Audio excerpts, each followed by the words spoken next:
Présent et présenter Jean-Pierre Mahé, qui est donc le directeur de l'association Experts Solidaires, avec qui nous avons des liens très forts, qui justifient aujourd'hui notre présence et l'exposition des photos que vous allez voir et surtout du projet de coopération décentralisée que nous avons. Je lui laisse la parole et ensuite je...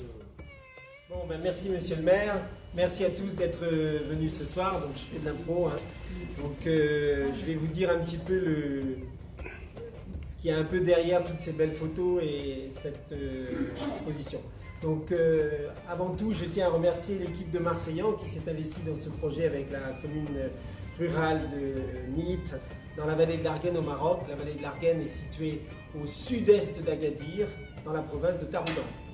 Et donc ce projet fait suite en fait à une relation, une coopération qui s'est initiée entre le département de l'Hérault et la région du Souss-Massa, qui est la région où se trouve cette zone, qui avait tenté de faire des liens avec les deux territoires, l'Hérault et le Souss-Massa. Mais ça peinait un petit peu et ça restait des vœux pieux. Et un jour, eh bien, il y a, avec Marseillan, avec d'autres communes, il y a des projets de coopération qui se sont installés, des relations qui se sont faites. Le maire de Niit est venu ici avec le responsable de l'association du village et Marseillan s'est engagé dans un projet d'assainissement. Comme 2 ou 3 autres communes, même 4 ou 5 du département se sont engagés dans cette zone, chacun dans une commune différente.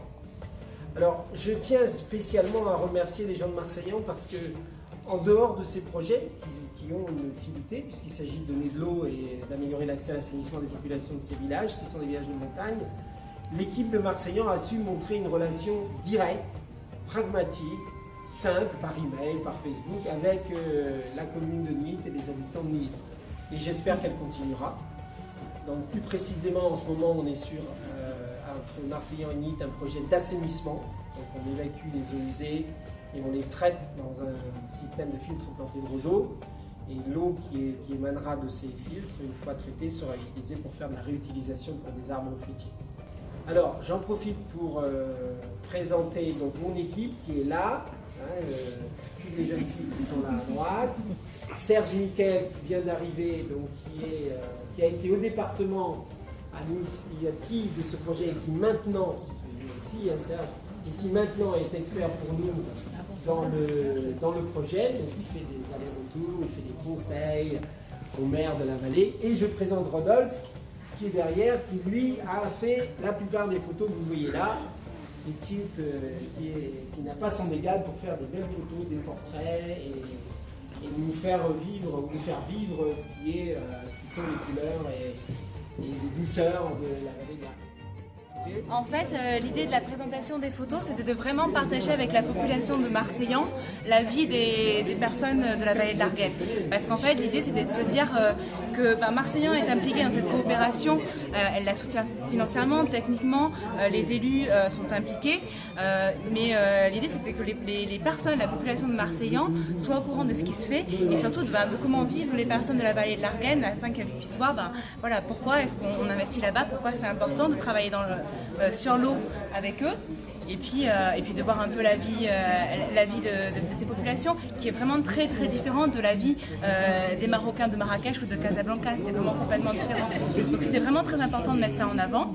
Donc on s'est posé la question avec Nathalie Poignon du service de communication de comment mieux porter ce message à la population. On s'est dit que parler technique c'était pas forcément la bonne façon, on n'allait pas pouvoir y aller par les forages, les tuyaux, mais que voilà, montrer des photos de la vie quotidienne des gens et puis quelques photos des travaux, de comment était l'accès à l'eau avant et comment elle est maintenant après tous ces travaux, c'était une bonne façon de faire. Donc l'exposition, on avance, comme ça on vous montre les photos. Donc en fait, elle est divisée en 3 parties. En commençant par la gauche ici, on a des scènes de vie typiques dans la vallée de l'Arguenne. Donc on a dû choisir, on n'a pas pu tout prendre et on a choisi les photos les plus représentatives. Donc on va y trouver des scènes forcément de thé, parce que le thé c'est extrêmement important dans la vallée de l'Arguenne. On va y retrouver là des ateliers de fabrication d'huile, qui est l'huile d'argan, qui est des arganiers qui sont vraiment un art typique de la vallée, c'est même un art emblématique de la vallée. Il y a énormément d'économies qui tournent autour de ça. Le transport à dos d'âne parce que les routes sont sinueuses et tellement rocheuses qu'on ne peut pas y traverser en voiture, à moins d'avoir un gros 4x4 que les gens de là-bas n'ont pas. Donc c'est les transports en âne. Quelques photos des enfants devant les écoles qui sont quand même des écoles très bien entretenues, malheureusement faute de moyens. Donc ça c'est la partie de scène de vie. Il y a la partie vraiment où on voit les paysages de l'Argane avec les villages et les maisons qui sont en terre crue, les maisons traditionnelles en terre crue de la vallée de l'Argane. Et puis on voit aussi l'anti-atlas,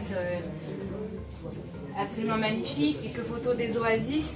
C'est quelques touches de verdure qu'on a dans une vallée qui est sinon vraiment très sèche. Et puis là, en troisième partie, on voit sur ces deux photos un petit peu l'accès à l'eau avant les travaux. Donc on voit un puits traditionnel et puis on voit comment le monsieur se servait un peu à la source avec ses tuyaux, etc. Donc là, on voit un petit peu comment le projet a été pensé, à la fois avec les étudiants d'AgroParisTech, des experts, marseillans, nous, et puis les cours d'études marocaines sur place. Enfin, on voit un peu là les châteaux d'eau et les réservoirs qui ont été créés. Voilà.